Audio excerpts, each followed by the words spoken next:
ابو الحسن مقری کہتا ہے کہ میرا ایک دوست تھا جس کا نام ابو احمد تھا۔ وہ قرآنی علوم اور قراءت میں بہت مہارت رکھتا تھا۔ اسی طرح دعا لکھنے میں بھی بہت ماہر تھا۔ خاص طور پر اس کا انس و محبت کا تعویذ بہت مشہور تھا اور اطراف کے لوگ اس پر بہت زیادہ اطمینان رکھتے تھے۔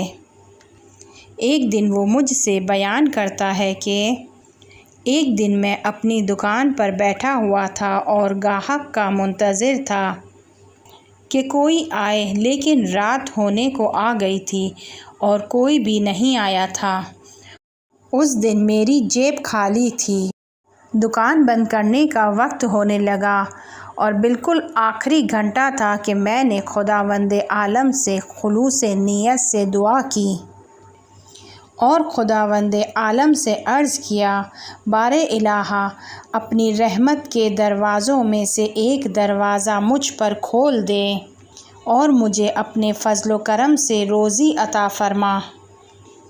ابھی میری دعا ختم نہیں ہوئی تھی کہ میں نے دیکھا ایک شخص نے میری دکان کا دروازہ کھولا اور اندر آیا۔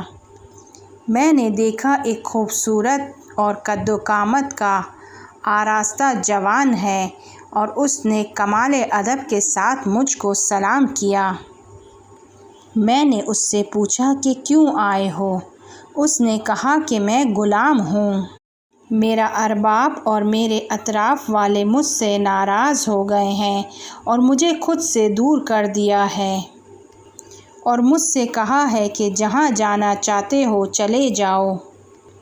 میرے پاس کوئی جگہ نہیں ہے اور میں اپنے ارباب کے علاوہ کسی کو نہیں جانتا ہوں۔ میں نے آج تک تصور بھی نہیں کیا تھا کہ مجھے یہ دن دیکھنا پڑے گا اور میں دوسروں کا محتاج ہو جاؤں گا۔ جب میں بہت زیادہ پریشان تھا اور کوئی جگہ مجھے نہیں مل رہی تھی تو لوگوں نے مجھے آپ کا بتایا۔ میری آپ سے التجا ہے کہ ایک الفت کے لیے دعا لکھ دیں کہ جس کی وجہ سے میرے ارباب کے دل میں مجھ سے انس و محبت پیدا ہو جائے اور دوبارہ مجھے اپنے پاس بلا لیں۔ ابو احمد کا کہنا ہے کہ میں نے خدا پر توکل کرتے ہوئے قلم کو اٹھایا اور سورہ مبارکہ فاتحہ لکھی، سورہ ناس کو لکھا، سورہ فلق کو لکھا اور آیت الکرسی کو لکھا اور اس کے ساتھ ان آیات کو لکھا۔ سورہ انفال کی آیت نمبر 63 کو لکھا کہ جس کے معنی یہ ہیں، اور اسی نے ان مسلمانوں کے دلوں میں باہم ایسی الفت پیدا کر دی کہ اگر تم جو کچھ بھی زمین میں سے سب کا سب خرچ کر ڈالتے تو بھی ان کے دلوں میں ایسی الفت پیدا نہ کر سکتے، مگر خدا ہی تھا جس نے ان میں باہم الفت پیدا کی، بے شک وہ زبردست حکمت والا ہے۔ اور سورہ حشر کی آیت نمبر 21 کو لکھا کہ جس کے معنی یہ ہیں کہ ہم اس قرآن کو کسی پہاڑ پر بھی نازل کرتے تو تم اس کو دیکھتے کہ خدا کے ڈر سے جھکا اور پھٹا جاتا ہے۔ اور سورہ روم کی آیت نمبر 21 کو لکھا کہ جس کے معنی یہ ہیں، اور اس کی قدرت کی نشانیوں میں سے ایک یہ بھی ہے کہ اس نے تمہارے واسطے تمہارے ہی جنس کی بیویاں پیدا کی تاکہ تم ان کے ساتھ رہ کر چین کرو، اور تم لوگوں کے درمیان پیار اور الفت پیدا کر دی۔ اس میں شک نہیں کہ اس میں غور کرنے والوں کے واسطے قدرت خدا کی یقینی بہت سی نشانیاں ہیں۔ اور سورہ آل عمران کی 103 نمبر کی آیت کو لکھا کہ جس میں خدا فرماتا ہے کہ جب تم آپس میں ایک دوسرے کے دشمن تھے تو خدا نے تمہارے دلوں میں ایک دوسرے کی الفت پیدا کر دی اور تم اس کے فضل سے آپس میں بھائی بھائی ہو گئے، اور تم گویا سلگتی ہوئی آگ کی بھٹی دوزخ کے لب پر کھڑے تھے اور گرا ہی چاہتے تھے کہ خدا نے تم کو اس سے بچا لیا۔ ابو احمد کہتا ہے کہ میں نے اس تعویذ کو اس شخص کو دیا اور اس سے کہا اس تعویذ کو اپنے بازو پر باندھ لو اور اپنے دل کو خدا کے لطف اور رحمت کے حوالے کر دو۔ مجھے امید ہے کہ خدا کی رحمت اور فرج تم پر نازل ہوگی۔ اس شخص نے تعویذ کو مجھ سے لیا اور مجھے 1 دینار دیا اور وہاں سے چلا گیا۔ جب وہ چلا گیا تو مجھے اس شخص پر بہت رحم آنے لگا اور میں اس کے لیے پریشان تھا۔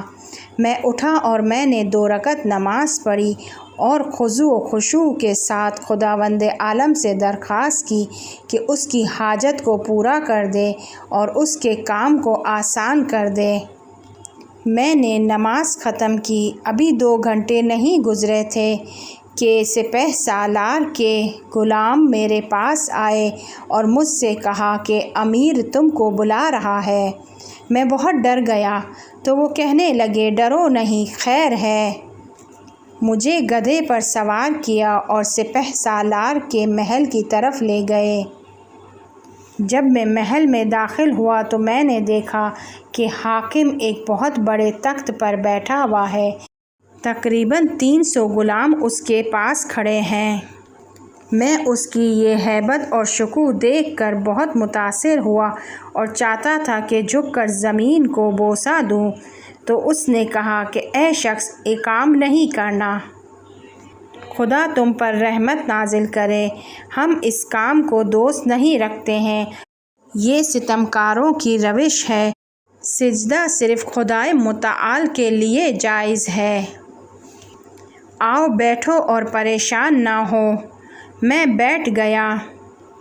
جب میرا خوف دور ہو گیا تو حاکم نے مجھ سے پوچھا کیا کوئی غلام اس نشانی کے ساتھ تمہارے پاس آیا تھا اور تم نے اس کے لیے کوئی دعا لکھی تھی؟ میں نے کہا ہاں۔ تو حاکم نے کہا کہ مجھے جو کچھ تمہارے درمیان پیش آیا اور جو کچھ اس نے تم سے کہا میرے لیے بیان کرو۔ میں نے وہ سب کچھ جو میرے اور غلام کے درمیان پیش آیا تھا سب کی توضیح دی اور وہ آیات جو تعویذ پر لکھی تھی اس کی بھی قرأت کی۔ میں غلام کی حالت کو بیان کر رہا تھا، خاص طور پر اس کی یہ بات کہ میں کسی کو نہیں جانتا اور ارباب کے علاوہ میری کوئی پناہ گاہ نہیں ہے۔ سپہ سالار کی آنکھوں میں آنسو جمع ہو گئے اور مجھ سے کہنے لگا اے شیخ بارک اللہ، آج کے بعد تمہیں جس چیز کی بھی ضرورت ہو یا کوئی بھی حادثہ یا مشکل تمہارے لیے پیش آئے تو ہمیں ضرور بتانا، اور جب بھی ہمارے محل میں آنا چاہو تمہارے لیے کوئی رکاوٹ نہیں ہے۔ میں نے دعا کی اور وہاں سے باہر آ گیا۔ میرے پیچھے پیچھے وہ غلام بھی باہر آ گیا اور اس نے مجھے 500 دینار دیے۔ جب میں محل سے باہر نکلنے لگا تو غلام مجھے اپنے کمرے میں لے گیا۔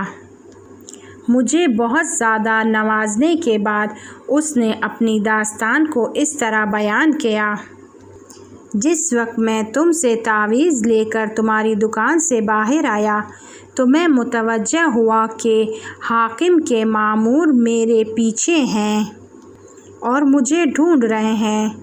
جیسے ہی انہوں نے مجھے دیکھا تو مجھے حاکم کے پاس لے کر آئے۔ حاکم نے مجھ سے پوچھا کہ تم کہاں تھے؟ تو میں نے جو کچھ تمہارے اور میرے درمیان واقع ہوا بیان کر دیا، لیکن اسے میری بات پر یقین نہیں آیا۔